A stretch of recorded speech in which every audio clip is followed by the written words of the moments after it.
Cher Honoré Thai, vous êtes parmi nous aujourd'hui, très cher Sangha.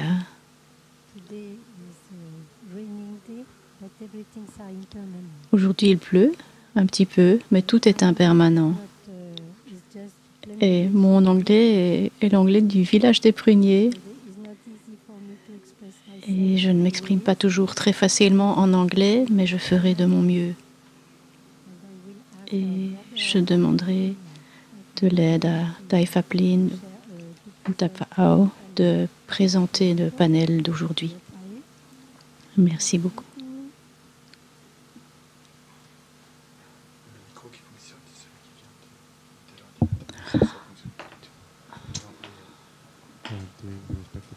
Très cher Thai, très chère communauté. I think everybody who's here Je pense que toutes les personnes qui sont présentes dans cette pièce sont là pour la retraite des pluies de 3 mois. in principle, you know the drill. Vous savez donc comment ça fonctionne. Right? There's nothing to explain. I think everybody Il n'y a knows what to sans do. doute rien à So expliquer. there's a wonderful Je pense que tout empty le monde chair sait there en quoi waiting ça for va you. consister And aujourd'hui. we Et invite donc il y those a of une you who chaise have libre a question et nous in vous your heart invitons à venir poser, to come up. à laisser monter une question du cœur. Et dans ce cas, à venir vous installer sur la chaise. Nous sommes particulièrement intéressés par des questions, de vraies questions. Des questions qui sont en lien avec votre souffrance, avec votre bonheur, avec la pratique.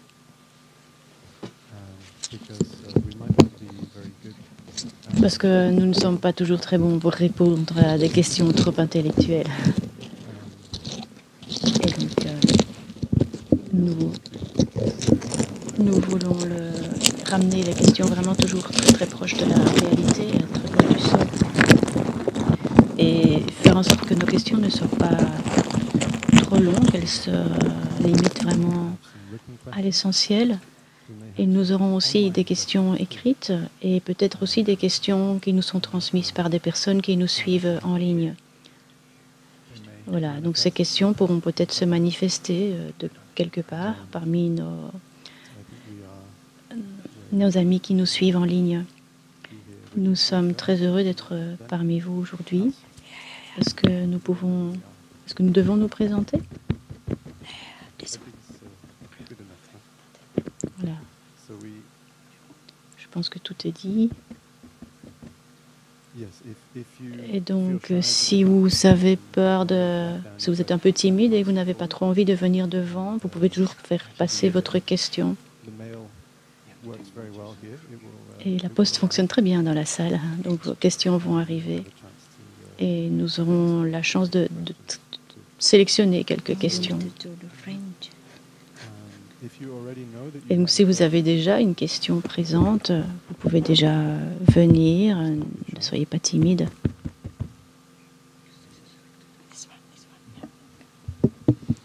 Et sinon, peut-être qu'il y a déjà des questions aussi parmi nos amis qui nous suivent en ligne.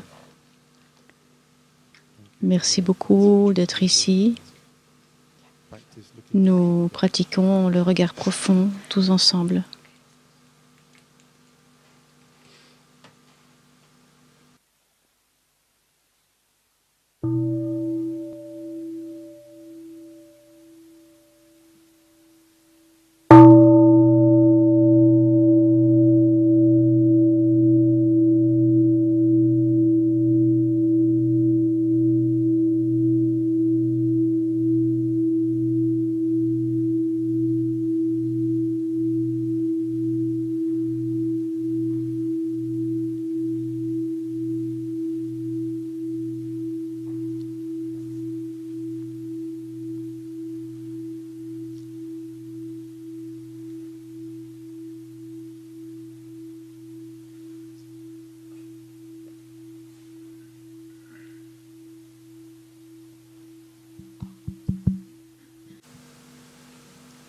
Très chère Thai, très chère communauté, j'aimerais soumettre une question au sujet de Manas. Et la semaine dernière, Sœur Oinim nous a partagé un enseignement très très beau sur Manas. Et cela a réveillé la curiosité en moi pour pouvoir regarder profondément cet enseignement. Sœur Oinim nous a expliqué que Manas est le fonctionnement du soi. Et donc, dans ma perception, c'est cette partie de la conscience qui crée les identités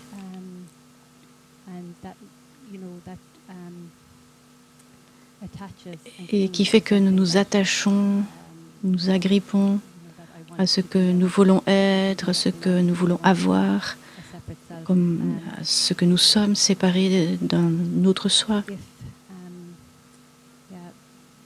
Et dans ma pratique, j'ai vraiment l'aspiration de vivre l'expérience de l'inter-être, cette connexion intime, cette interdépendance avec la vie. Et donc ma question est celle-ci. Comment puis-je pratiquer pour dépasser Manas? Comment puis-je laisser aller mes attachements sans tomber dans la souffrance? Et je suppose que ce n'est pas uniquement l'attachement aux graines non bénéfiques, mais ça peut être aussi tout ce qui peut être du type de joie ou de bonheur, toutes les graines bienfaisantes, bénéfiques. C'est-à-dire pouvoir me détacher de tout ce qui peut émerger et ne pas tomber dans la tendance à en faire une identité. Comment pouvoir dépasser cela dans ma pratique? Merci beaucoup.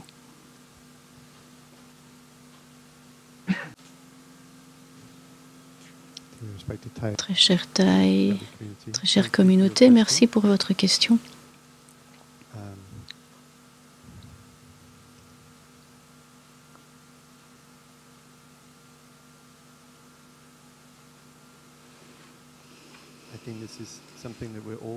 Je pense que nous sommes tous appelés à pratiquer avec cela. Et c'est un excellent sujet de partage du Dharma et pour une investigation collective.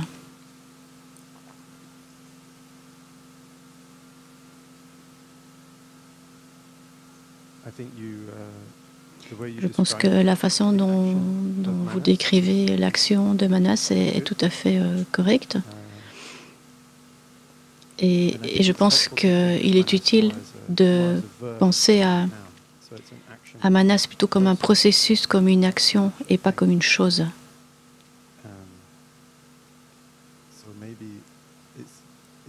C'est plutôt comme une tendance que nous observons et qui nous appelle à trouver les solutions pour détendre, relâcher cette tendance.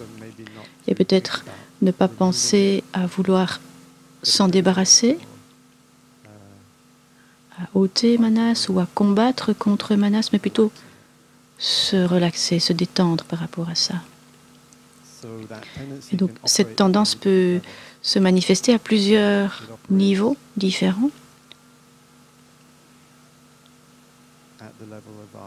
Au niveau de nos sensations, comme nous l'avons déjà mentionné, tout ce que nous aimons, nous avons envie que ça dure éternellement.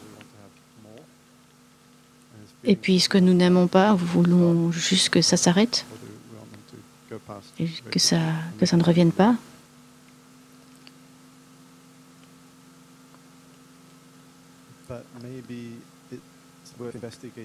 Peut-être que ça vaut la peine d'observer cela de façon plus spécifique comme au microscope. Voir à partir du moment où émerge une sensation désagréable dans le corps, par exemple. Et dans ce cas-là, je m'interroge et je dis, est-ce que j'ai déjà rencontré vraiment cette sensation? Ou est-ce que j'ai l'habitude de l'écarter avant même d'en avoir fait la rencontre profonde? Comme un enfant à qui on donne un légume, il dit « Oh non, j'aime pas, je veux pas de ça ». Ce n'est peut-être pas mauvais pour lui. Et notre souffrance, ça peut être comme ça aussi. Nos sensations désagréables peuvent être aussi à l'instar de cette nourriture que le bébé n'aime pas. Et donc, il faut observer cette tendance d'écarter ou à maintenir ce que nous aimons. Et tout tourne au fait autour de vouloir s'agripper ou rejeter. Et donc nous pourrions observer, par exemple, une sensation désagréable. Quelqu'un a dit quelque chose que nous n'aimons pas, ou quelqu'un a posé sur nous un regard erroné, ou bien on nous donne une nourriture que nous n'aimons pas, ou il n'y a rien à manger, quelque chose qui génère une sensation désagréable, ou peut-être nous nous souvenons de quelque chose du passé qui a généré beaucoup de douleur. Ça peut même être un trauma. Et il y a des sensations qui émergent alors dans le corps. Et si nous avons la pleine conscience et nous cultivons la graine de la pleine conscience, alors nous pouvons d'abord y faire appel. Nous pouvons remarquer, ok, je n'aime pas ça. Oh, j'ai pas envie d'avoir cette sensation. Mais alors la pleine conscience peut vraiment nous aider à aller un peu plus loin. Et ok, je vais vraiment vérifier si j'ai déjà pleinement rencontré cette sensation. Est-ce que j'ai déjà fait la connaissance de cette sensation au préalable? Et dans mon expérience, ce qui aide vraiment, c'est de ne pas rentrer dans le royaume des histoires et des mots. Peut-être que je réagis aussi à tout ce qui va autour, toute l'histoire. Oh, elle a dit ça, il a dit ça, il a fait ça, il m'aime pas, quelque chose comme ça. C'est souvent une grande partie du problème, toutes ces histoires, qui pourraient m'amener à imaginer, à prendre tout pour argent comptant, que cette sensation, c'est de la tristesse, ok, ou cette sensation, c'est du désespoir. Et donc je place directement, immédiatement un mot sur l'expérience. Mais peut-être que je n'ai pas vraiment pleinement rencontré ce qui se passe. Et si je m'assieds vraiment, je prends avec ma table à thé, je dis, ok, bienvenue, viens. Je t'invite à être ici avec moi un petit moment. J'aimerais vraiment te connaître. Je suis désolée, je n'ai pas laissé suffisamment de place pour te rencontrer. Ce sont des sensations de vieux amis qui ont été là avec nous pendant longtemps.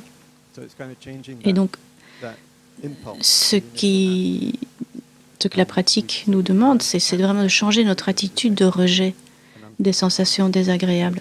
Et juste prendre conscience, oh, peut-être que je peux faire un switch et que je peux changer mon réflexe habituel et laisser aller toutes les histoires que j'ai alimentées autour de l'expérience et vraiment expérimenter en détail ce qui se passe dans le corps.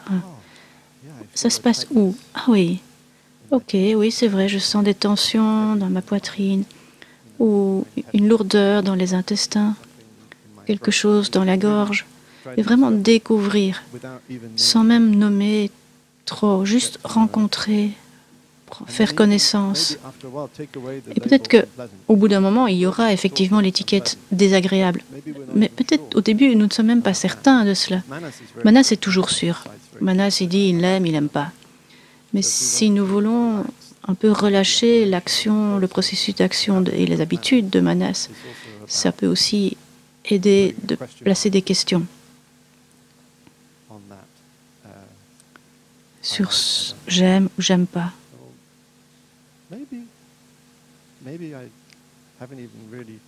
Et peut-être que je n'ai pas vraiment goûté à ça.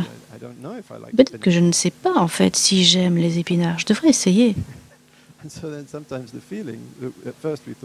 Mais peut-être que la sensation au départ, ça nous semblait complètement insupportable. Même peut-être de certaines choses qui peuvent menacer notre vie. Avoir cette sensation, si je fais ça, je vais mourir, c'est beaucoup trop, ça va me dépasser. je ne peux pas être avec ça. Mais peut-être qu'on peut aussi questionner cette sensation. Est-ce que c'est vrai? Voyons, voyons. Et permettre à cette sensation d'être là juste un petit moment.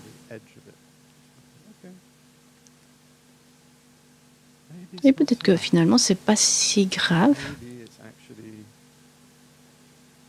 Et peut-être que c'est pas ce que je pensais que ce serait. Et peut-être que c'est le sentiment de solitude. Peut-être que c'est complètement différent de ce que je pensais. Et peut-être que ce moment présent, cette expérience de la vie ici maintenant, c'est une sensation plus qu'une émotion. Et donc, du coup, ça perd de sa puissance et toutes les projections peuvent s'évanouir. Et est-ce que c'est moi? Est-ce que c'est à moi? Les sutras parlent beaucoup de tout cela, notamment le sutra sur la meilleure façon de vivre seul et bien d'autres.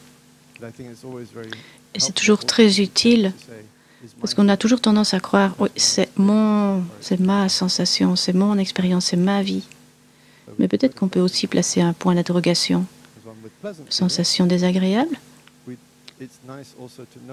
Mais nous ne devons pas nécessairement tout nommer.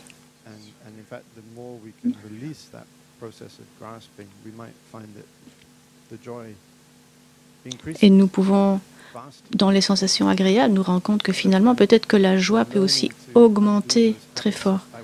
Donc lâcher nos habitudes de nommer. Parce que quand nous saisissons les expériences, même positives, peut-être qu'elles s'évanouissent beaucoup plus vite et qu'elles pourraient rester davantage si nous ne nommions pas. Et nous pourrions faire l'expérience de la vraie joie, de la vraie liberté. Et faire l'expérience de permettre à l'expérience d'être là et puis de partir, simplement. C'est comme quand nous regardons les arbres et l'eau, les couleurs sont magnifiques.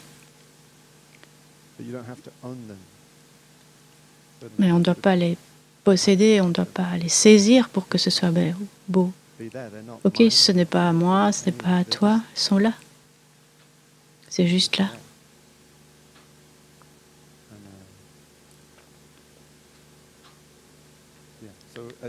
Et en tout cas, c'est mon approche de vraiment contourner les habitudes et les réflexes de Manas. Avec un peu, quand j'ai suffisamment de pleine conscience, je peux vite les observer et mettre un point d'interrogation. Est-ce que j'ai vraiment besoin de les lâcher? Est-ce que j'ai besoin de m'y agripper? Et au lieu de les saisir ou les rejeter, juste, ok, me détendre. Et ok. C'est assez proche de la relaxation totale. C'est une relaxation totale avec nos émotions, ou avec nos pensées, ou nos croyances, nos histoires. Merci. Oui, désolée. Ça va, c'était compréhensible quand même? Je vais voir si quelqu'un d'autre répond. Et sinon, je te...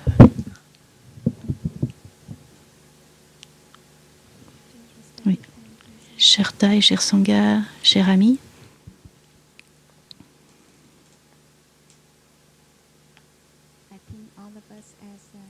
je pense que nous sommes tous des pratiquants et nous pouvons donc tous nous poser cette question. Et pour ma part, je pense que c'est notre carrière d'une vie en tant que pratiquant. Et bien sûr, cela va se modifier de temps en temps avec notre pratique. Et j'aimerais juste apporter quelques compléments de pratique de base.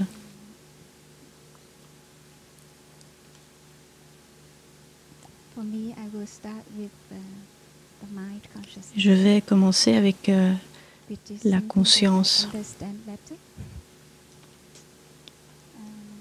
Et donc, dans votre question, je distingue deux parties. L'attachement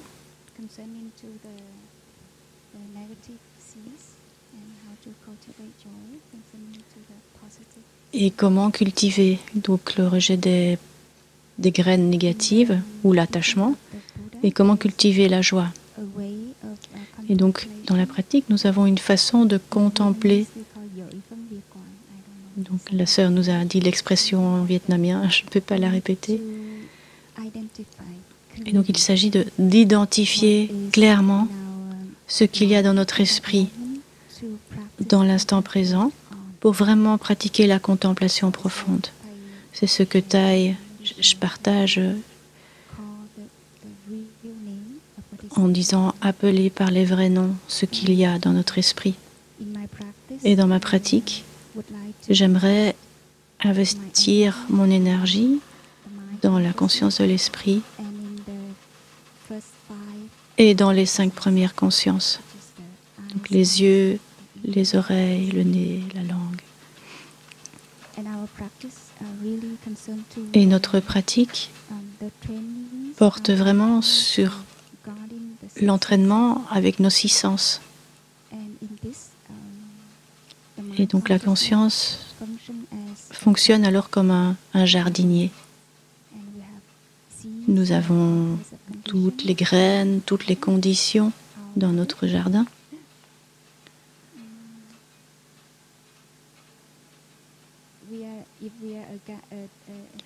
Si nous sommes un jardinier diligent, nous pourrons distinguer ce qui est le fumier, ce que sont les bonnes graines, les mauvaises graines, quelle est la bonne saison pour semer. Et toutes ces choses nous aident à nous comprendre mieux et à prendre les bonnes actions dans notre pratique. Et la pratique est sur le plan à la fois individuel et collectif. Et je vois que nous avons beaucoup de chance parce que nous faisons tout cela en Sangha. Nous allons à l'assise et toutes les activités durant lesquelles nous pouvons vraiment prendre soin de notre jardin. Et donc la qualité de notre jardin peut s'améliorer de jour en jour. Et en parallèle avec cette pratique, il faut vraiment que nous ayons foi et confiance dans notre conscience du tréfonds. Et donc je donne souvent cet exemple juste pour me titiller un peu, et mes sœurs. Et donc, avec curiosité, nous allons chez le jardinier et nous allons voir si les graines ont déjà germé ou pas. Ok, ça n'a pas encore germé.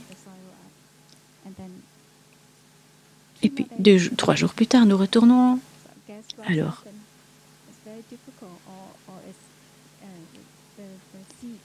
et nous nous demandons, tiens, si tout le temps nous tirons sur la plante, elle ne pourra pas grandir.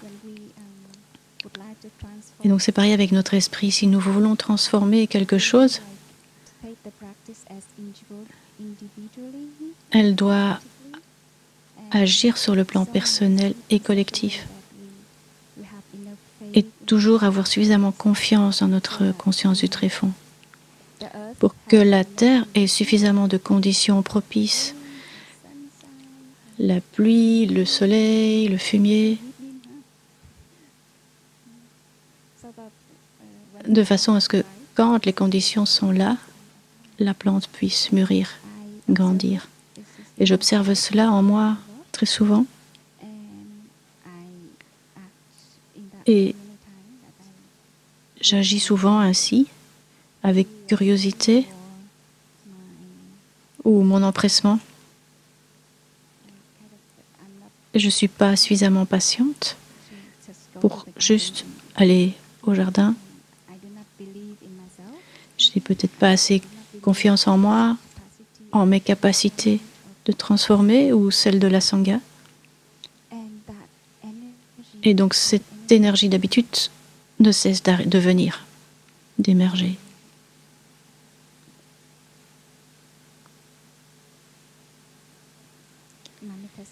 Cette énergie d'habitude se manifeste en nous et charrie leur lot de difficultés et de souffrances. Et donc je reviens à comment transformer Manas. Donc, personnellement, je commencerai avec l'esprit et les 5 premiers sens.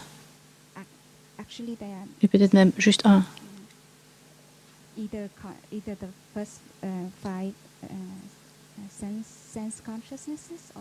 Peut-être les 5 consciences ou juste l'esprit ou la conscience du tréfonds. En fait, tout a intérêt. Et donc,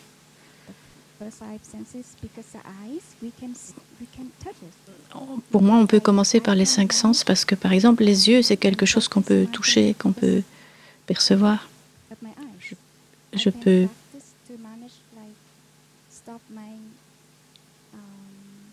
peux pratiquer aussi avec mon esprit et arrêter les pensées négatives. Et donc, je peux commencer avec tout ce que je peux saisir, appréhender. Bonne chance.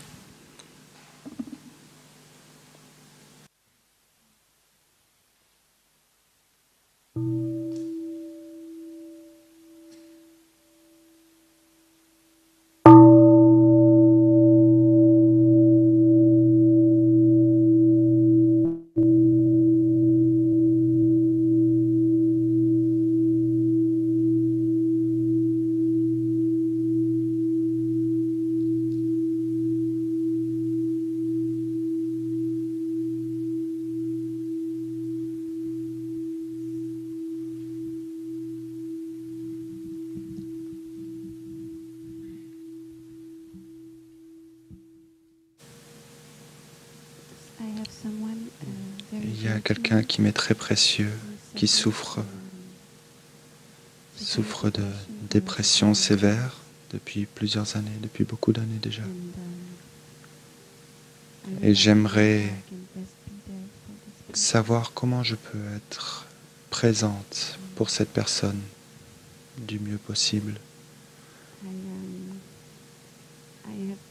J'ai eu souvent peur que cette personne se suicide. Et j'aimerais juste pouvoir savoir que je fais tout ce que je peux. Et j'aimerais aussi savoir qu'est-ce que je ne peux pas faire. Qu'est-ce que je peux faire de mieux et qu'est-ce que je ne peux pas faire. Cette personne fait encore partie de ma vie et je me sens que j'ai beaucoup de chance. Et j'aimerais savoir quelle est la meilleure façon de la soutenir. Merci beaucoup. Cher Tae, cher Sangha, je voudrais simplement résumer la question. Notre ami a partagé qu'il y a quelqu'un dans sa vie qui souffre de dépression depuis longtemps, avec le risque peut-être de suicide. Et notre amie demande qu'est-ce qu'elle peut faire pour être présente pour son ami, pour cette personne qui souffre, mais aussi comment comprendre ce qu'elle ne peut pas faire, quelle est la limite de sa capacité à être présente et à soutenir cette personne. C'est suffisamment clair, oui.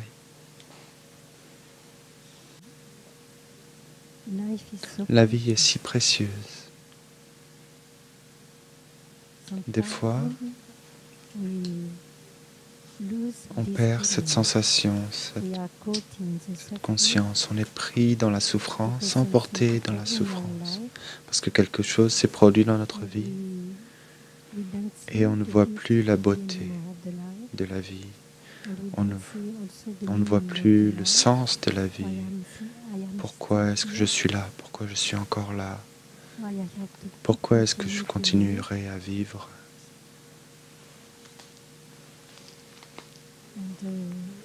Alors, et si on voit les choses comme ça, on peut vraiment tomber dans le désespoir et la dépression.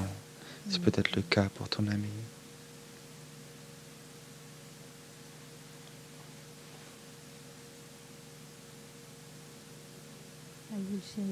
J'aimerais partager avec toi ma façon de faire. Thay dit que la seule réponse, c'est l'amour.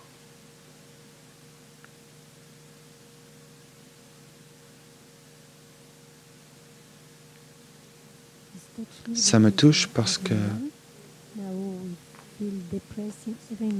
j'ai ma mère se sent déprimée tous les matins et elle se sent très mal tous les matins. Et c'est pour ça que je me sens vraiment touché par cette question.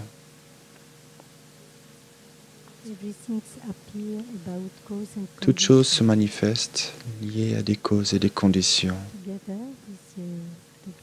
Toi, avec ton ami, vous pouvez voir quelles sont les conditions qui manifestent ce genre de sensation chez ton ami.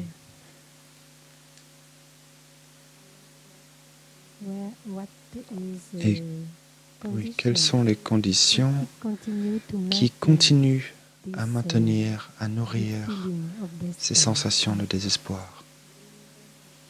Et se souvenir que quand toutes les conditions sont rassemblées, ça se manifeste.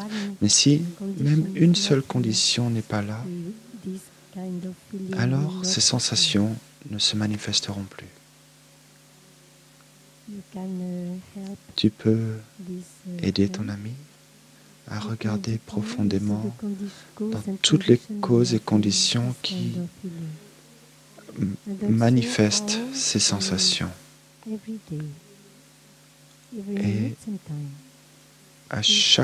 comment aussi être conscient de comment chaque jour, peut-être chaque minute, on nourrit ces sensations. Parce que le Bouddha était très clair, rien ne peut survivre sans nourriture.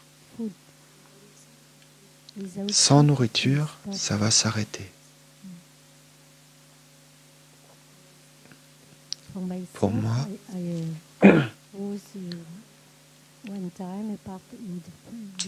j'étais à un moment dans ma vie dans ce sorte de spirale. J'avais perdu confiance en la vie et quand je suis venu ici, j'ai été soutenu par la Sangha. Et une grande partie de la pratique, c'était de regarder profondément pour voir comment régulièrement je fais remonter ces sensations. Qu'est-ce qui nourrit ces sensations, ces graines? Est-ce que c'est quelque chose que je vois? Est-ce que c'est quelque chose que je sens, que j'entends, que j'ai goûté, quelque chose que j'ai touché? Ou peut-être quelque chose que j'ai pensé? Ce sont les 6 portes entre l'intérieur et l'extérieur de nous.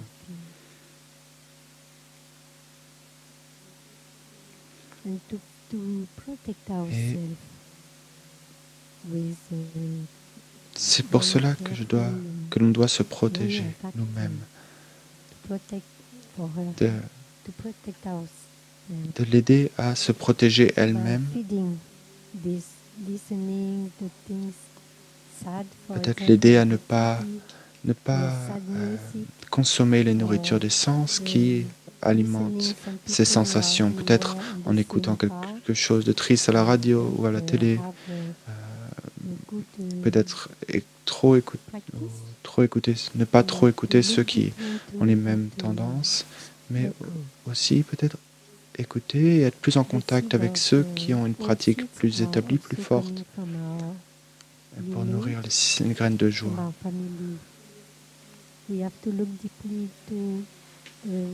Et ça peut également venir de notre famille, de quelque chose qu'on a hérité de la famille.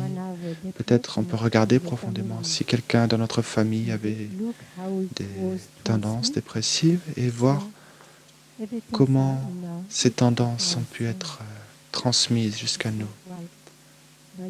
En regardant profondément, on peut voir et entendre, et comprendre profondément. Parce qu'on connaît le chemin, on connaît la pratique. On peut aider à briser la chaîne de génération à génération. Parce qu'on a cette capacité, parce qu'on sait, on connaît la façon d'arrêter cette souffrance, de transformer cette souffrance. Ce que tu peux partager peut-être avec elle, c'est les 4 diligences. Quand la souffrance est là, on prend soin de la souffrance, de la façon que Taifaplin et Sertungan ont partagé juste avant.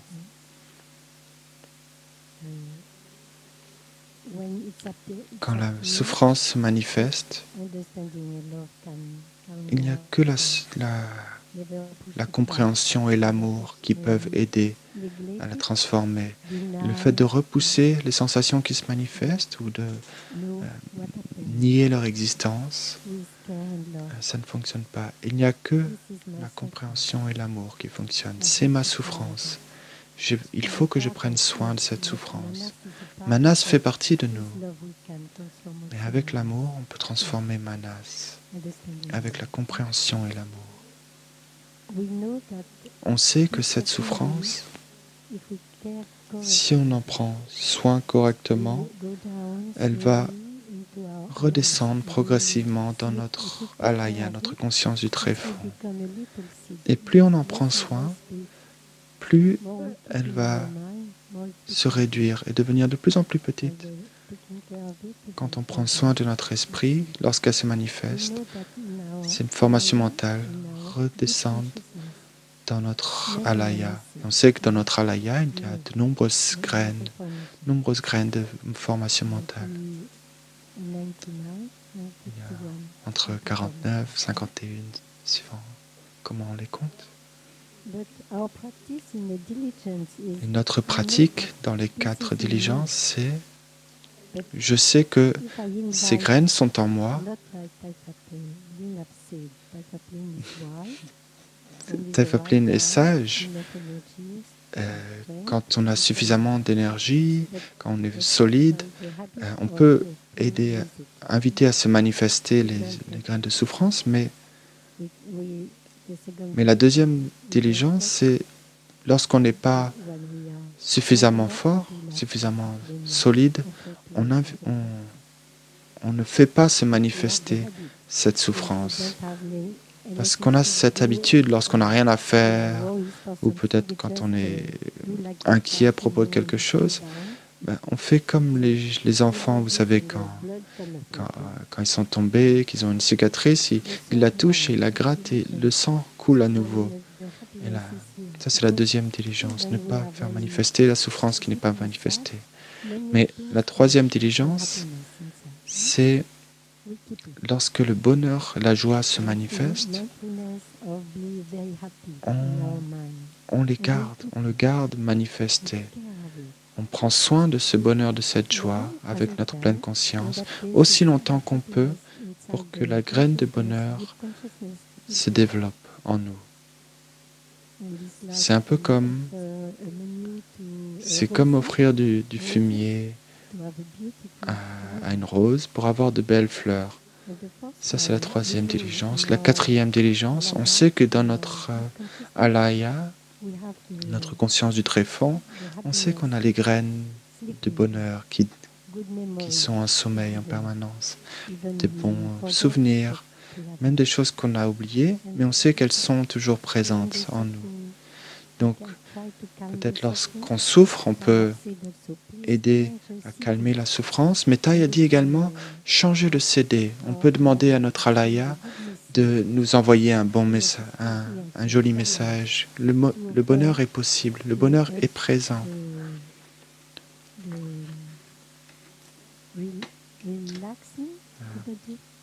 Par exemple, détendre le corps pour être heureux à nouveau. Peut-être qu'on a encore une larme dans l'œil, mais on peut quand même faire se manifester le bonheur avec soin, avec de l'amour, avec de la douceur.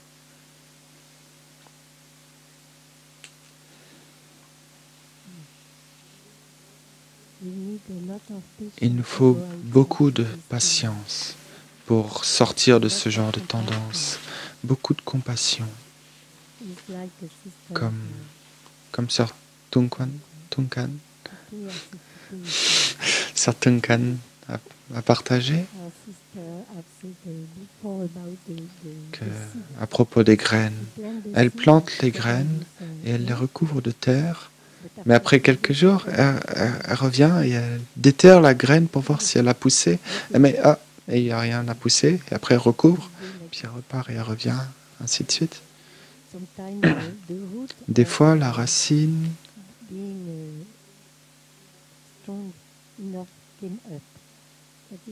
de solidité, la capacité à être solide, ça monte des fois, on a de la chance, puis après on voit qu'elle redescend, et il faut être patient. Et pour cela, il faut se rappeler la première noble vérité du Bouddha, que la souffrance est présente dans notre vie. Il y a de la souffrance, je souffre maintenant. Et en regardant profondément, je sais comment je cultive cette souffrance. Je sais que si je prends soin correctement de cette souffrance va s'arrêter et je vais toucher le bonheur, le bien-être.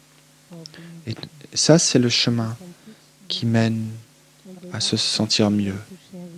Ça, c'est la pratique. La dernière chose que je veux partager avec toi, c'est de pratiquer toucher la terre. C'est d'ouvrir ton être, ouvrir tes cellules, touche la terre devant le Bouddha. Tu peux lui partager cette pratique à ton ami et laisser la terre-mère, permettre à la terre-mère de recevoir et d'embrasser cette souffrance. Elle ne va pas refuser. Mais avant de se relever, tu peux prendre le temps de voir la beauté dans ce monde, dans cette vie, les fleurs, les fruits délicieux et toutes ces choses. Si tu peux pratiquer avec elle, ça va l'aider à transformer. Merci ma sœur.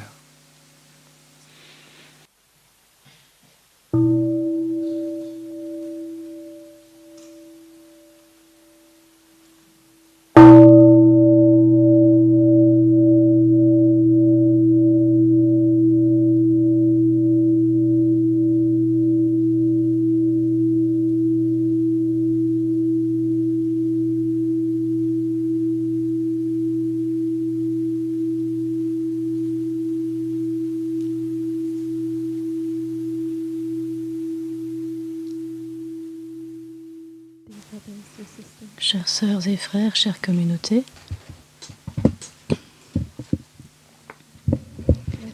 ma question porte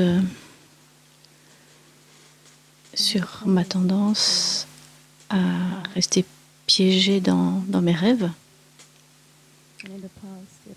Et par le passé, cela a même créé des paralysies dans mon corps. Parce que mes rêves me disaient déjà tout ce que je savais, et qui était si vivant et expressif.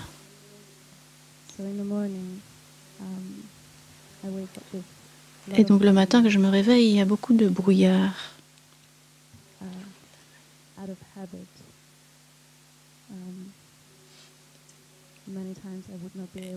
Et par habitude, j'ai toujours du mal à sortir de ce brouillard et ça m'accompagne parfois toute la journée. Et donc, comment puis-je faire pour revenir à moi-même, me souvenir de moi-même le matin? Est-ce que vous avez des conseils?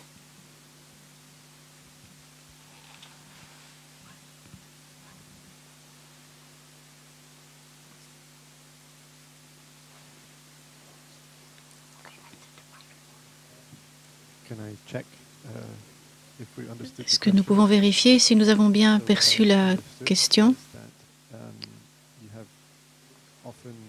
Et donc vous voulez savoir pourquoi vous avez beaucoup de rêves aussi présents et que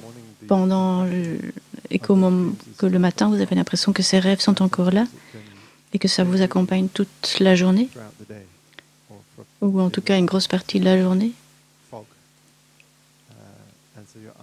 que vous restez dans ce brouillard. Et donc cette question est de savoir comment relâcher l'impression, le vécu de la nuit et être pleinement présente pour la nouvelle journée. Est-ce que c'est bien cela? Ok.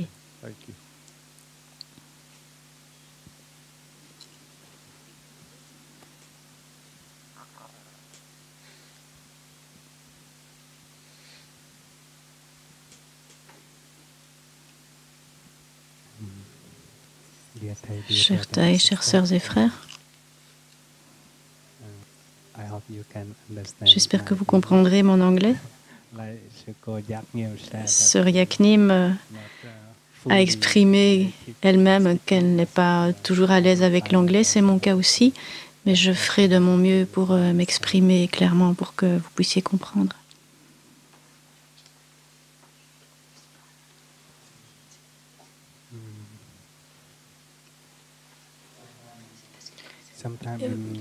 Parfois, dans notre vie quotidienne,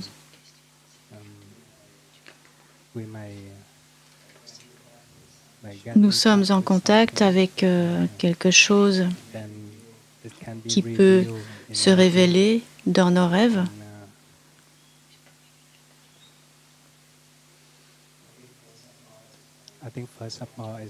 Et je pense qu'avant toute chose, nous devrions examiner la façon dont nous consommons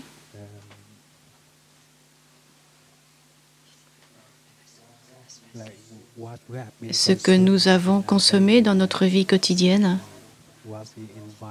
que ce soit de l'environnement ou nos pensées, sur quoi ont porté nos pensées dans la journée. Et même si nous n'avons aucune intention, cela a quand même pénétré notre conscience du tréfonds. Et quand nous nous détendons, ou parfois ça peut même venir pendant la méditation,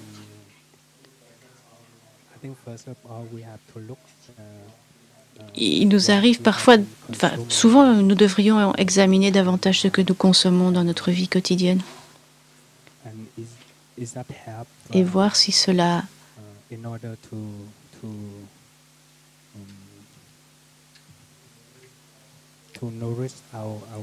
nourrit pleinement notre corps et notre esprit.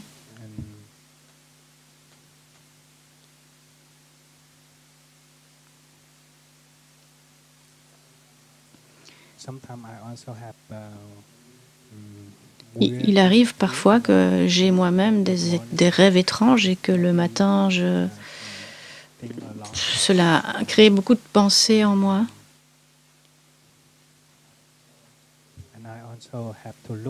Et je sais que je dois regarder profondément quant à ce que j'ai lu, ce que j'ai observé durant la journée.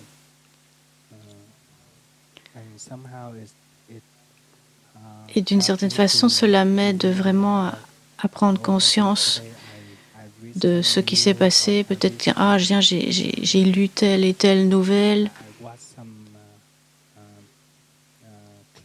J'ai regardé des clips, des vidéos, et cela m'a mené à y penser. Et cela se révélait d'une certaine façon dans mon sommeil. Et cela crée de l'inconfort. Et du coup, mon sommeil n'était pas très bon. Et dans ma pratique,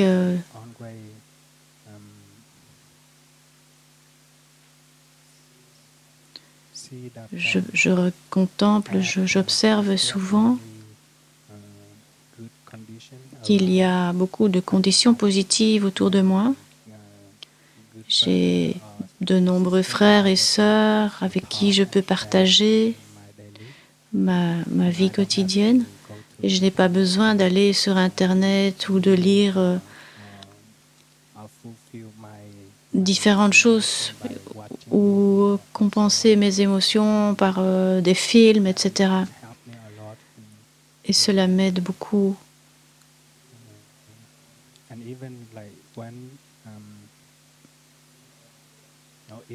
Et même si je travaille beaucoup, par exemple, j'ai un travail de comptabilité, puis avec Internet,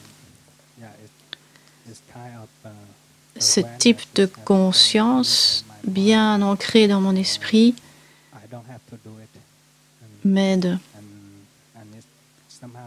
Et cela libère vraiment mon esprit.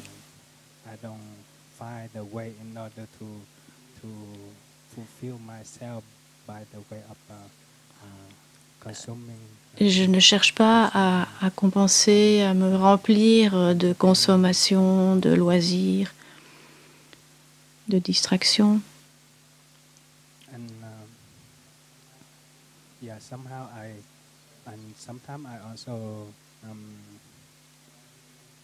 Et parfois aussi, je m'assieds en méditation et je pratique le scan corporel et j'observe que j'ai encore beaucoup d'excellentes conditions pour vivre dans un environnement sain et surtout avec toutes les merveilleuses personnes autour de moi qui pratiquent la bienveillance et la bonté.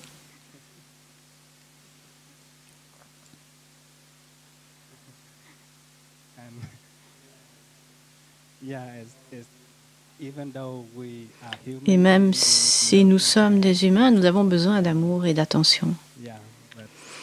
Mais si nous examinons profondément, vous savez, parfois dans mes rêves, j'observe, je vois quelqu'un qui me poursuit, ou des choses qui m'effraient, je ne peux pas bouger.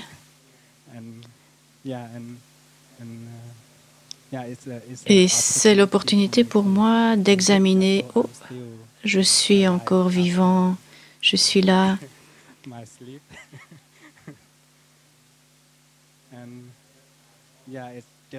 Et donc,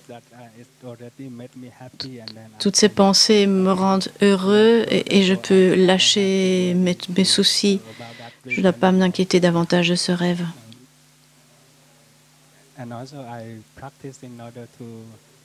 Et je pratique aussi pour lâcher prise.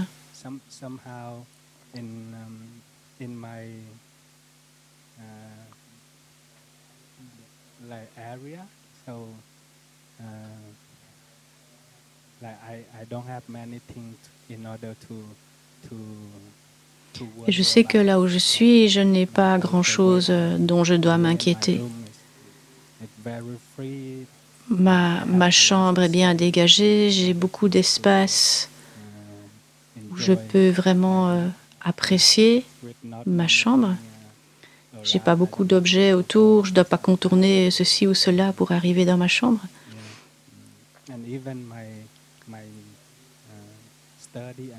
Et puis, je sépare mes lieux d'études et mes lieux de travail parce que si j'avais l'ordinateur devant moi tout le temps, je m'y mettrais et je n'étudierais pas. Et donc, je sépare mon lieu de travail avec l'ordinateur et mon lieu d'études.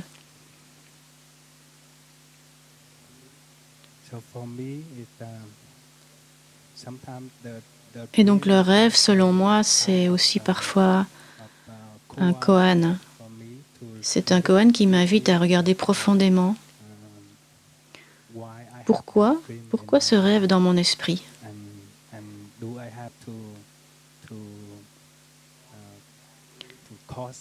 Est-ce que je dois vraiment rester piégé par ce rêve et me sentir encore plus fatigué ou me sentir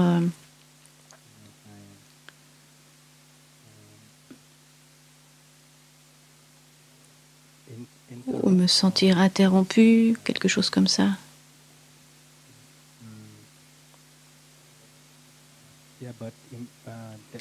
Ce qui est important dans notre pratique de chaque jour, c'est que quand nous nous réveillons, nous puissions réciter le gatha. C'est un rappel pour voir que nous sommes encore entourés de très belles choses que nous pouvons faire et que nous ne devons pas nous inquiéter du passé,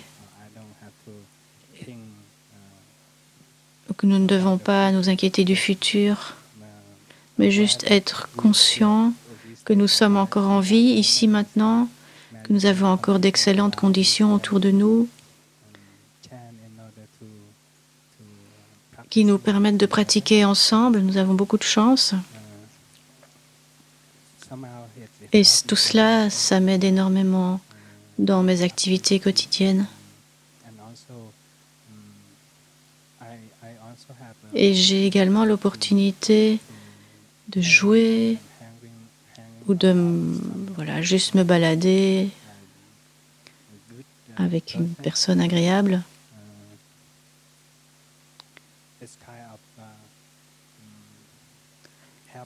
Et tout cela m'aide à penser moins ou à consommer moins de graines non bénéfiques.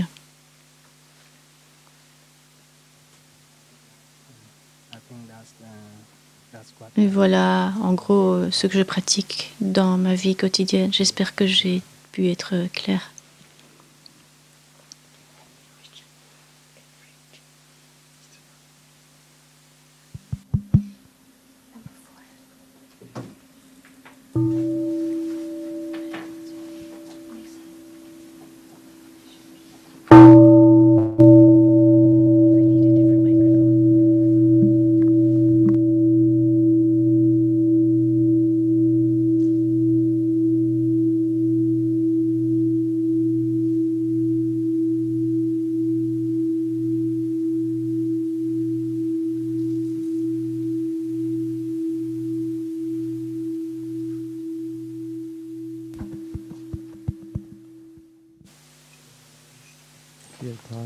Cher Thai, cher Sangha, cher panel respecté, ma question est courte. J'aimerais savoir si c'est possible de pratiquer le renouveau quand la confiance a été endommagée dans une relation.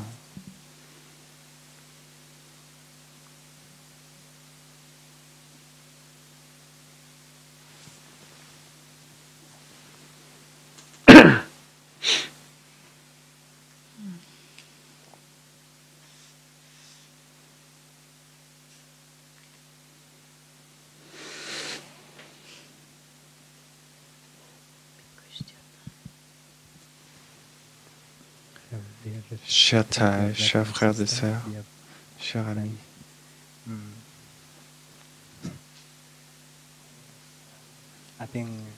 je pense que tout est possible. Mais est-ce qu'on a envie de le faire? Ça, c'est la question. Je pense que l'ego peut bloquer notre communication. Mais surtout en tant que comme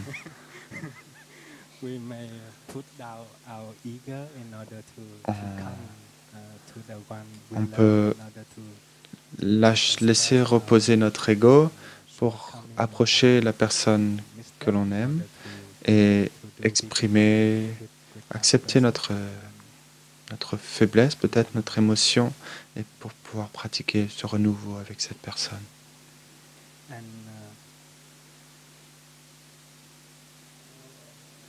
Je sais que cette personne a aussi besoin d'amour et de soins, et que chacun d'entre nous a son propre ego, ses propres défenses. Mais si on est capable de laisser tomber, de pratiquer l'humilité pour être capable d'approcher cette personne et d'exprimer notre amour, notre gratitude à cette personne qui nous est chère, il sera possible de changer la situation.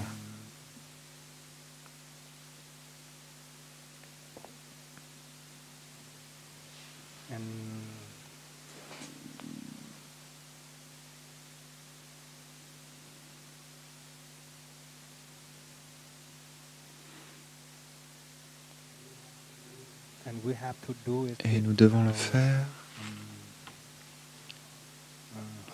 de tout notre cœur, pas,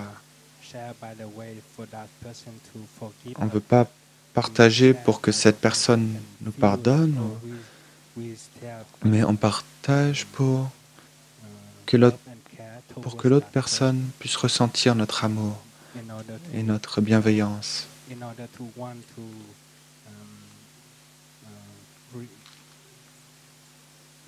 Pour pouvoir se réconcilier avec cette personne.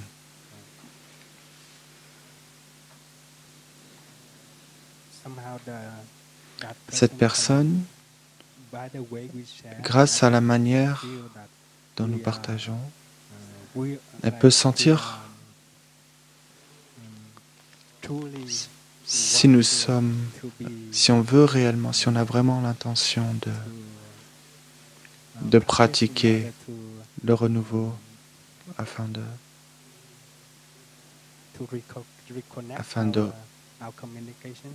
reconnecter la communication entre nous, de pratiquer pour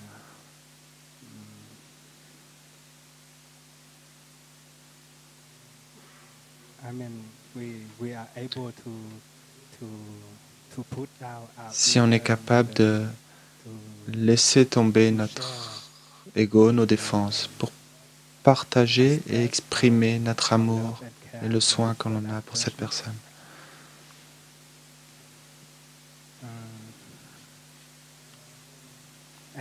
Et aussi,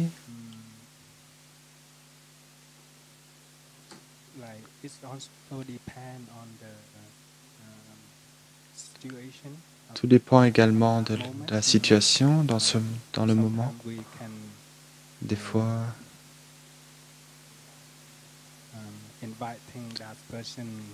on peut inviter cette personne à sortir, à aller à l'extérieur, peut-être dans la nature, peut-être faire une marche ensemble. Et juste être présent pour cette personne, avec cette personne. Et donc peut-être, pour commencer, on n'a pas besoin de dire quoi que ce soit. On peut juste l'inviter à faire une marche, à boire du thé, par exemple. Et ça, c'est aussi important que dans la façon dont on partage et dont on écoute, il est important de ne pas manifester d'irritation ou de désaccord avec cette personne au moment où on veut pratiquer le renouveau pour se réconcilier avec elle. Donc il faut le faire sans que cette irritation et cette colère se manifestent et bloquent notre pratique. Sans toutes ces sensations inconfortables entre nous. Thay nous rappelle toujours que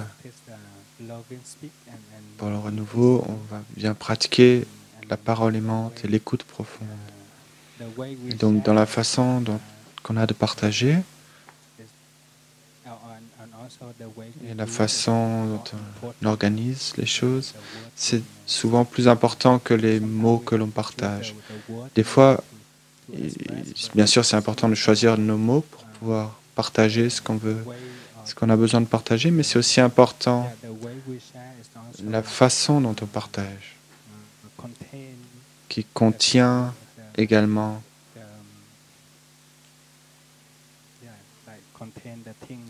que la façon dont on partage exprime ce qu'on veut partager également.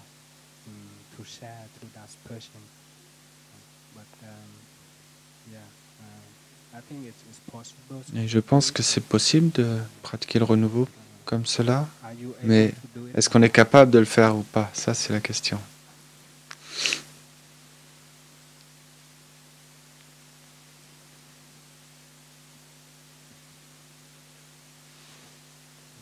Merci.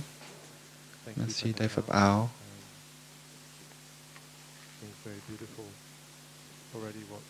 C'est déjà très beau ce que Daifab a partagé. Peut-être je peux continuer un petit peu.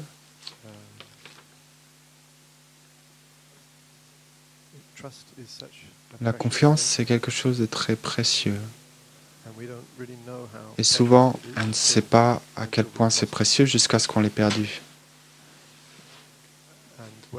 Et que ce soit nous qui ayons fait quelque chose qui fait que l'autre personne n'a plus confiance en nous, peut-être l'autre personne a fait quelque chose que l'on a l'impression qu'il a brisé cette confiance entre nous. Il est possible de voir la situation comme une opportunité d'apprendre à quel point cette confiance est précieuse. Et donc, si c'est quelqu'un d'autre qui a brisé cette confiance entre nous, si c'est l'autre personne, je pense qu'on a besoin de trouver une vision plus large de la situation. Parce que peut-être dans cette situation, on ne se sent plus en sécurité, on sent que ce n'est même pas sûr, on n'est pas en sécurité, même juste de s'asseoir avec cette personne pour partager, parce qu'on a peur d'être blessé à nouveau, ou peut-être cette personne ne se sent pas en sécurité avec nous. Et donc, il est important pour nous peut-être de regarder de façon plus large pour voir comment recréer cette condition de sécurité, mais également de vulnérabilité partagée. Parce qu'on ne peut pas pratiquer le renouveau si on n'accepte pas cette vulnérabilité, si on n'enlève pas notre armure. C'est une condition pour la pratique du renouveau. Et ça peut être très difficile si on sent que la confiance a été brisée. Tout ce qu'on veut, c'est rajouter des armures. Rajouter de l'armure, on ne veut pas l'enlever. Parce qu'on se sent vraiment vulnérable. Et on peut avoir l'impression que c'est un peu fou de s'autoriser à être vulnérable. Donc, une des choses que l'on peut faire, c'est se demander quelle est ma véritable sécurité. Pour que je me sente en sécurité et solide, peut-être qu'on a besoin de trouver une force différente, une solidité différente, on peut prendre refuge en quelque chose de plus grand, de plus vaste. Peut-être quelque chose qui nous connecte à cette personne également.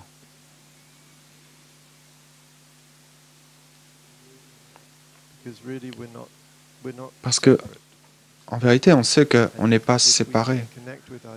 Et donc, si on connecte avec notre aspiration profonde de pouvoir toucher cette sensation de non-séparation, si on peut toucher notre aspiration à contribuer à la paix sur la terre, une vraie paix sur la terre, alors on sait que quoi qu'il arrive, il faut qu'on trouve un moyen de reconnecter, de réconcilier. Parce qu'on sait que cette situation, cette confiance, cette relation entre nous fait partie de la paix sur terre. C'est crucial, c'est important, c'est d'une certaine manière notre devoir, notre responsabilité de prendre soin et de rétablir cette confiance. On se donne l'opportunité d'apprendre de nos erreurs, mais on a aussi besoin de pratiquer la générosité et d'offrir à cette personne l'opportunité d'apprendre de leurs erreurs, de ses erreurs. Bien sûr, il y a toujours quelque chose en nous qui veut couper et rompre la relation lorsqu'on ne se sent pas en sécurité, parce que c'est trop pour moi, c'est trop difficile pour moi, je peux plus le supporter, c'est allé trop loin, il est allé trop loin, elle est allée trop loin. Il y a cette partie en nous, et on doit reconnaître cette partie de nous qui ne se sent vraiment pas en sécurité.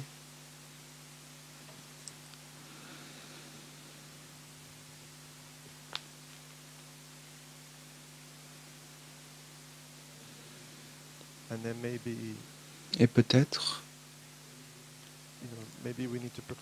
qu'il faut qu'on se prépare bien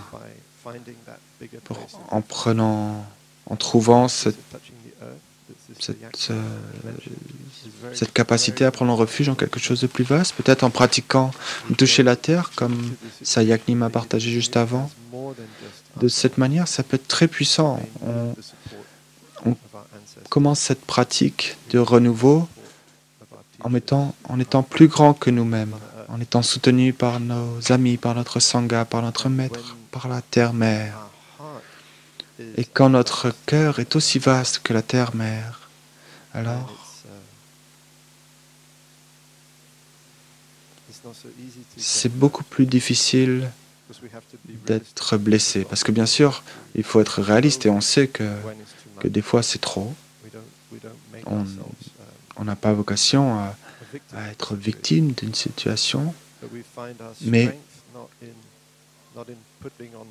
on peut trouver plus de force, pas en amassant plus d'armure et de rejet de nos vulnérabilités, mais on trouve notre force, notre solidité dans la compassion. Compassion pour l'autre personne. Et si on est capable de toucher cette compassion, de la maintenir, alors on peut savoir qu'on est en sécurité.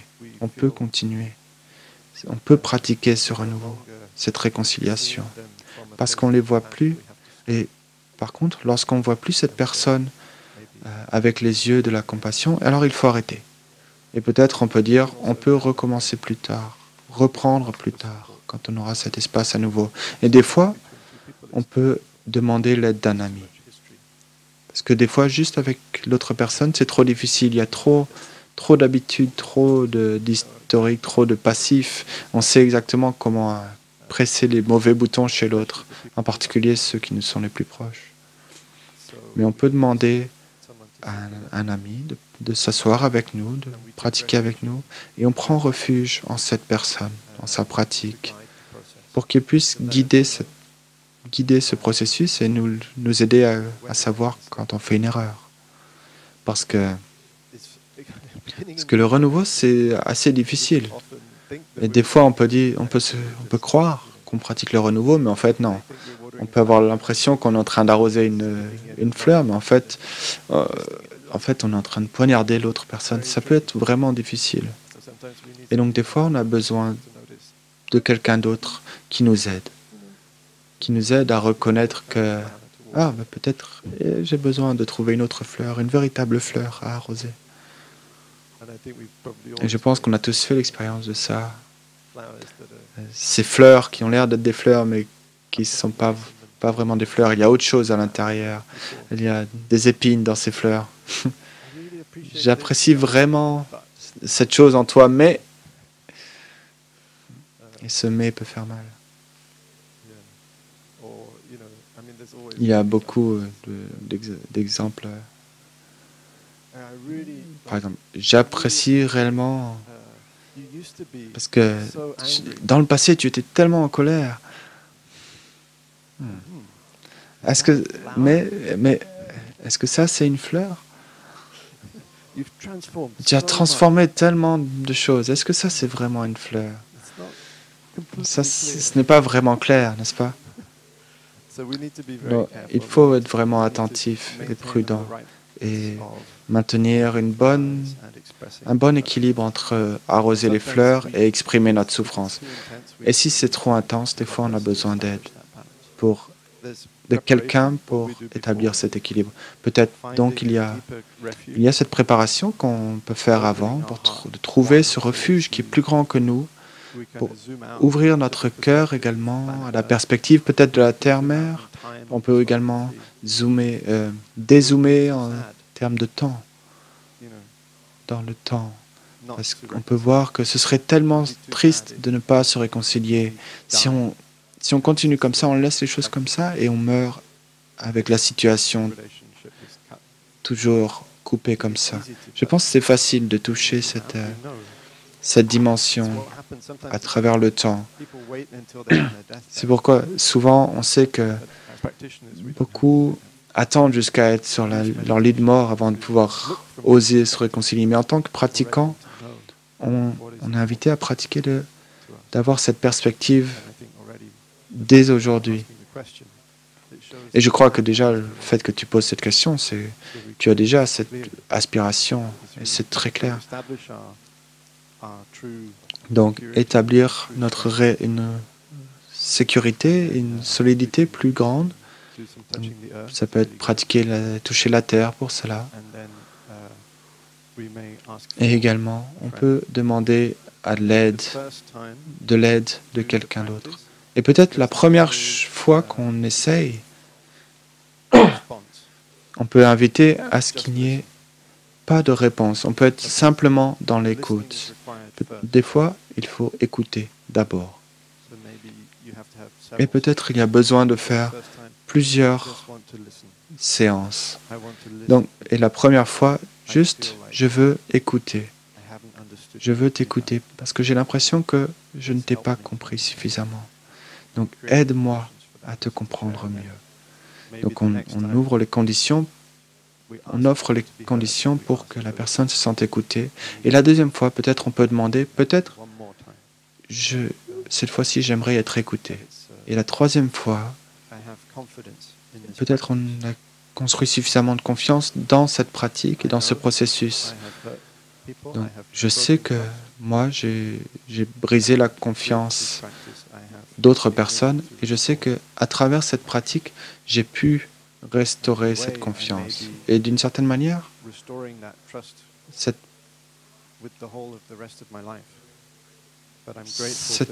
confiance est restaurée tout au long de ma vie, bien sûr, mais j'ai vraiment beaucoup de gratitude d'avoir eu l'opportunité de pratiquer et de cultiver cette confiance. Et donc, on est invité à offrir à la personne qui est en face de nous l'opportunité d'apprendre de ses erreurs. Et ça, c'est vraiment un cadeau précieux qu'on peut faire. Cher Thai, cher Sangha, chers panélistes, nous avons quelques belles questions de nos amis en ligne. On voulait savoir si vous avez le temps pour une ou deux questions.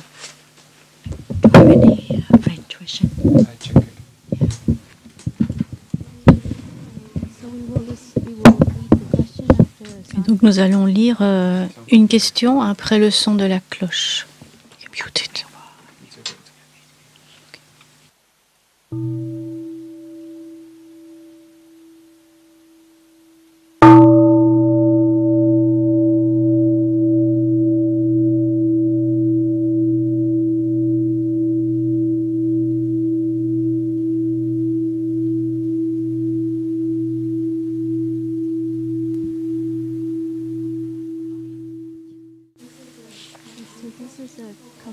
Donc, nous avons une question de 3 personnes qui parlent de la construction de la Sangha.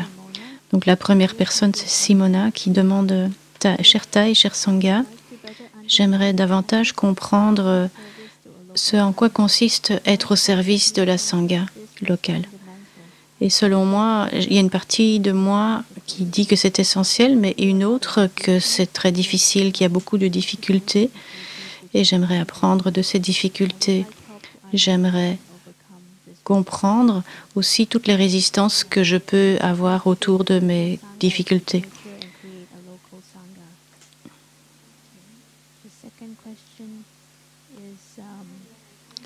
Parfois, donc deuxième question, parfois quand je vais pratiquer dans un sangha local, je rencontre des personnes, je m'aperçois que je ne les aime pas toutes et que parfois je peux avoir des actions qui ne sont pas aimantes.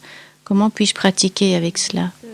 Et la troisième personne pose cette question. Je suis enseignant et je transmets différentes pratiques de village des pruniers et de pleine conscience à mes amis au Vietnam. Et en étudiant ensemble et en pratiquant ensemble, je m'aperçois qu'il y a certaines difficultés dans la construction d'une sangha. Il y a des personnes qui n'ont pas pratiqué beaucoup, il y a des personnes qui se cachent, et il y a beaucoup de personnes qui ont pratiqué beaucoup, mais qui n'ont pas beaucoup de transformation. Il y a beaucoup de personnes qui ont transformé. Comment fait-on pour bâtir une telle sangha? Je pratique chaque jour l'amour envers les autres. Donnez-moi quelques soutiens et suggestions.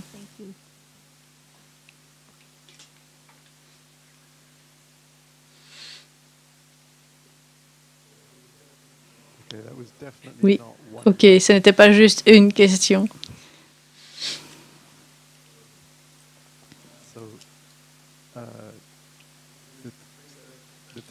Et donc les trois questions. La première, c'est comment être au service de la sangha. Donc est-ce que cela veut dire faciliter ou est-ce que c'est quelque chose d'autre?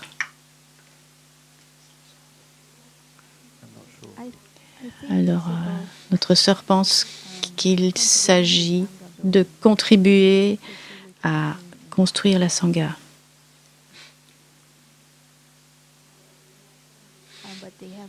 Et qu'il y a quelques résistances par rapport aux difficultés pratiques qu'ils voient. Ils aimeraient avoir quelques conseils pour pouvoir surmonter les résistances qu'ils observent en eux. Ah, nous ne connaissons rien de cela. Nous n'avons pas cette expérience des résistances. Non. Rencontrer des résistances, comment dépasser cela, non.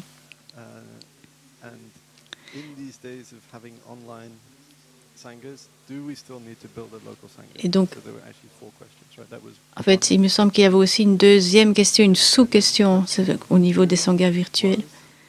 Et donc la question 2, j'ai oublié. Ah, ça c'était question 3. Ah oui. Oui, c'est juste. Comment pratiquer avec les personnes parfois que nous n'aimons pas, même si elles n'ont rien fait de particulier, mais parfois nous avons une réaction par rapport à certaines personnes. Comment dépasser cela? Et la troisième question, comment bâtir une sangha dans la tradition du village, alors que certaines personnes pratiquent fort, certaines personnes ne pratiquent pas, certaines personnes pratiquent beaucoup mais ne transforment pas, certaines personnes transforment. Comment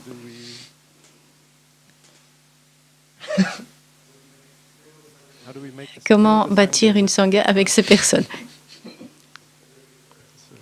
Très très bonne question. J'aimerais bien savoir.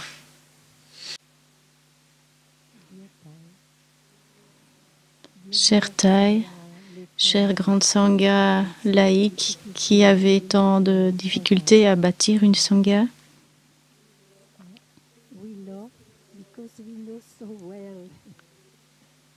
nous vous aimons parce que nous connaissons vraiment vos difficultés. Nous avons ri parce que nous connaissons vos difficultés. Et ce n'est pas de la moquerie, ce n'est pas pour rire vraiment. C'est simplement parce que nous connaissons vraiment les mêmes difficultés. Et donc, effectivement, dans la salle, il y a des rires parce qu'ils se reconnaissent également. Nous sommes des êtres humains. Et c'est la plus belle chose que nous ayons dans notre Vinaya, dans nos préceptes. Il est écrit que quand il y a une difficulté, il ne faut surtout pas quitter la sangha.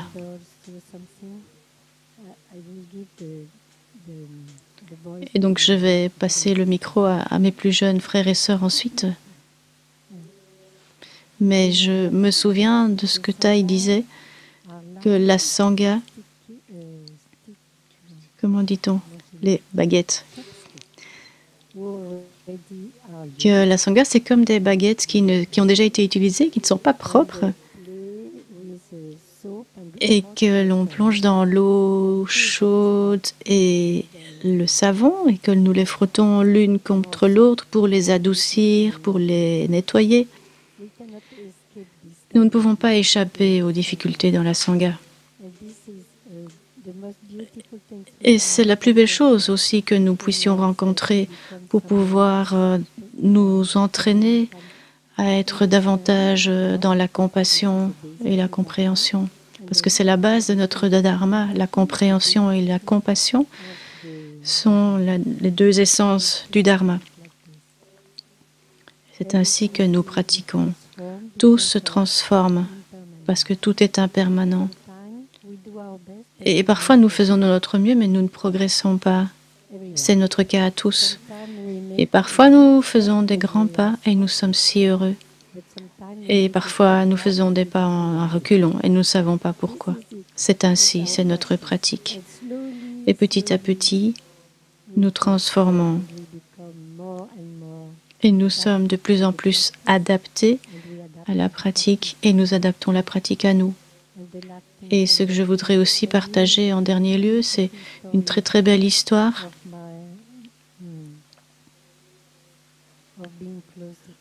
J'ai pu avoir la chance d'être proche de Thai pendant de très nombreuses années.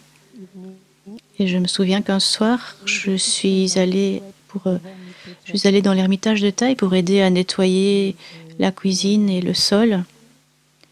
Et nous étions plusieurs sœurs. Et il y avait des sœurs qui donnaient un massage à Thai, probablement le massage chinois aux cuillères. Et donc je me suis approchée du lavabo où il fallait nettoyer tous les plats. Et puis à un moment, je ne parvenais plus à bouger du tout parce que j'avais vu sous le bol, j'avais vu un bol, j'avais vu une tasse d'eau remplie d'eau chaude et à l'intérieur, il y avait une cuillère de riz gluant. Et pour moi, il n'y avait pas de sens à cela, parce que dans notre famille, quand il y a cela, à part pour les casseroles, qui peuvent parfois être très très brûlées, mais à part pour cela, nous prenons une cuillère pour ôter ce qui colle, et puis nous frottons. Et pourquoi Thai avait-il laissé une cuillère pleine de riz gluant? Ça n'avait pas de sens, c'était un koan pour moi. Et après, donc j'ai rien fait pendant quelques minutes, j'ai rien fait, j'ai pas nettoyé, parce que je devais passer à travers ce qui m'intriguait, je devais comprendre. Et donc, tout à coup, j'ai été en contact avec l'amour, la compassion de notre Maître. Et j'ai pleuré, les larmes coulaient sur mon visage. J'ai pu comprendre ceci de l'enseignement de Thai. Nous sommes tous pareils. Une cuillère emplie de riz gluant. Et ce qu'il y a de mieux, c'est de le mettre dans l'eau chaude et puis attendre gentiment, calmement, que le riz gluant puisse s'emplir d'eau chaude et puisse se détacher. Et donc laisser aller, c'est le lâcher prise. C'est lâcher prise de toutes les comparaisons. Et c'est vraiment le plus bel enseignement que j'ai reçu de Thai.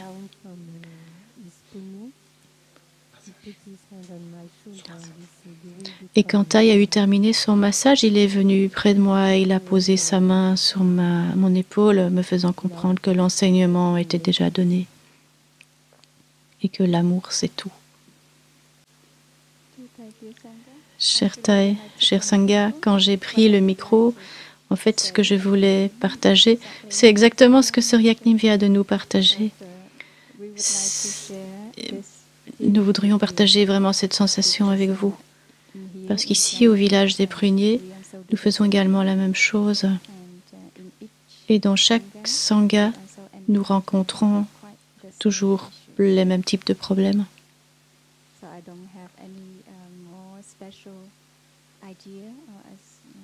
Et donc, je n'ai rien d'exceptionnel à partager, mais je voudrais juste vous inviter à revenir aux pratiques de base. Que chaque personne individuelle dans la Sangha puisse revenir aux pratiques basiques, mais également en tant que collectif. Et quand nous rencontrons des situations difficiles dans lesquelles il nous semble vraiment difficile de pratiquer le renouveau l'un avec l'autre, nous devrions d'abord tous revenir à nous-mêmes et pratiquer cela en nous, à l'intérieur de nous. Pratiquer le renouveau avec nous-mêmes. Et c'est quelque chose que j'ai pratiqué avec les enseignements de Thai. Il y a une petite part dans l'enseignement de Thai qui nous invite, en cas de difficulté qu'il est difficile de résoudre, et dans lesquels nous avons l'impression que nous ne pourrions pas pratiquer le renouveau, alors Thai nous invite à pratiquer cela en nous d'abord. Et c'est la même chose pour toute difficulté qui se passe dans la Sangha. Je me souviens de quelque chose qui s'est passé dans notre Sangha.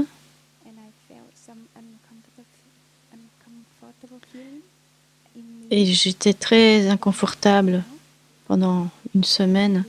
Et j'ai vraiment embrassé l'énergie en moi. Ok, et à un certain moment, j'ai senti cette énergie. J'aimerais bien venir approcher cette personne pour partager,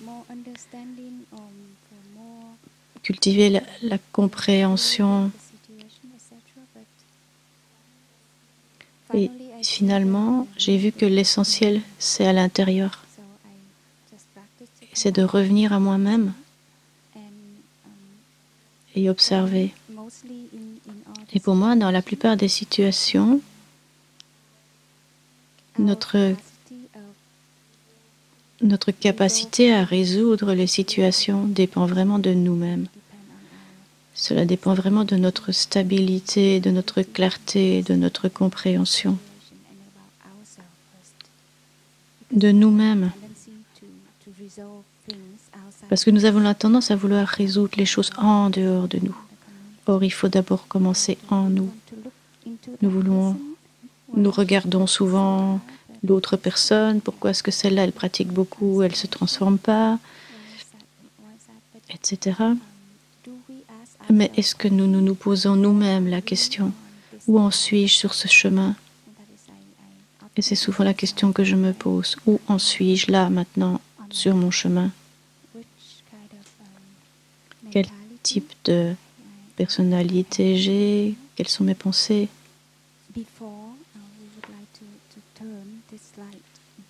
Avant de tourner la lumière, l'éclairage, le spot vers les autres personnes.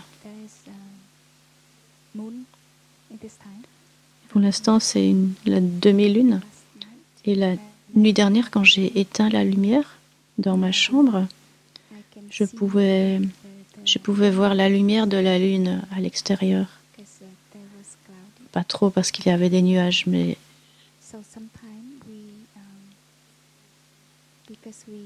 et parfois, quand nous éclairons la lumière, que nous la dirigeons vers une autre personne, nous avons l'impression que nous la voyons très clairement. Mais nous nous oublions de mettre le spot sur nous-mêmes également. Et se dire, ok, je suis ok dans ce groupe, dans cette Sangha. Mais peut-être qu'il y a quelque chose de pas si ok, qui crée un sentiment d'inconfort, de difficulté. Et ça s'accumule.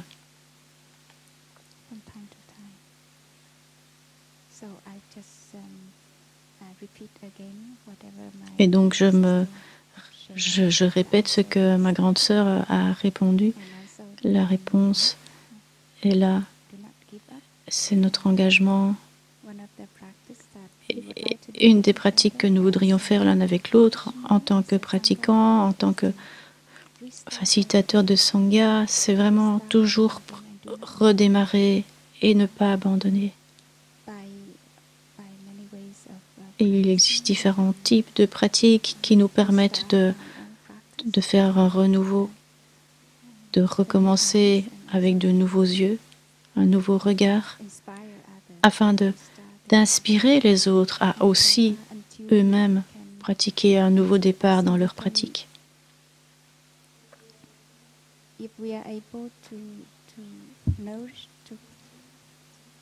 Et si je suis capable de continuer à cultiver l'intérêt dans ma pratique, alors la carrière d'édification de la Sangha peut vraiment continuer. Et cela peut vraiment cultiver l'aspiration et la joie en nous et dans la Sangha. Merci beaucoup à tous nos amis qui sont quelque part sur la toile, qui sont en ligne. Merci beaucoup pour votre enthousiasme, pour votre intérêt dans la pratique. Et merci de continuer avec la Sangha de Village des Pruniers.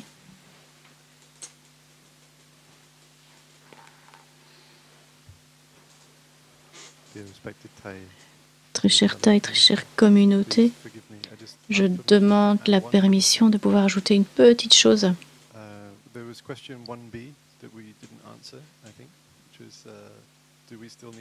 Je pense qu'il y a encore une petite question qui n'a pas été répondue. C'est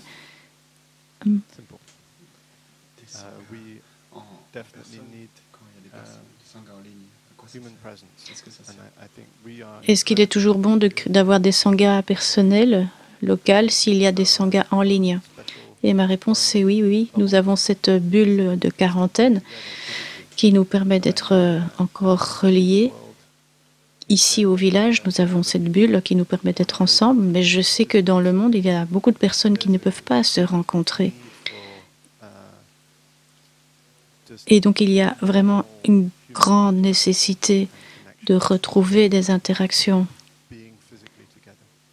La technologie, c'est quelque chose de magnifique qui nous aide à nous relier, mais il y a aussi ce besoin d'être relié humainement. Ça ne remplace pas du tout la possibilité de voir quelqu'un les yeux dans les yeux, de partager le même espace, de partager un repas ensemble, de respirer le même air. C'est très important. Donc nous devons essayer de trouver la façon de maintenir les sanghas locales, de pouvoir faire les deux, la pratique en ligne et la pratique en présentiel. Et donc la plupart de nos pratiques vont probablement être hybrides. Et nous devons trouver la façon de pouvoir accueillir encore des gens ici physiquement de façon sécurisante et en combinant avec les pratiques en ligne. Comme ici, par exemple, nous sommes tous ici, nous sommes peut-être 300, mais c'est aussi en ligne pour nos amis qui ne peuvent pas être ici physiquement. Et donc, je pense qu'à l'avenir, toutes nos retraites risquent d'être ainsi. Et puis, la dernière chose que je voudrais ajouter, c'est que il y a peut-être des personnes qui découvrent, qui sont dans la pratique et peut-être qu'on n'a pas des affinités avec ces personnes, qu'on les aime vraiment pas, ils sont très différentes de nous, elles aiment d'autres choses, elles ont d'autres préférences, elles ont d'autres façons d'être, elles sont intéressées par d'autres choses. Et au départ, j'avais cette réaction, mais je dis, mais qu'est-ce que cette personne fait ici? Je pensais qu'être un pratiquant, ça voulait dire qu'on devait être une personne comme ceci, comme cela. Et donc, ça veut dire finalement être comme moi. Et vous devez partager mes valeurs, les choses qui me tiennent à cœur, mes préférences politiques, etc. Mais maintenant, je vois les choses complètement différemment. Je dis, mais heureusement que le Dharma a la capacité d'accueillir, d'attirer des gens qui sont tellement différents de nous et que je ne rencontrerai pas dans d'autres circonstances. Parce que si notre mission, comme nous l'avons dit, est de construire, de contribuer à la paix dans le monde, de construire une plus belle société, alors ça n'a aucun sens de le faire si on ne peut pas le faire tous ensemble.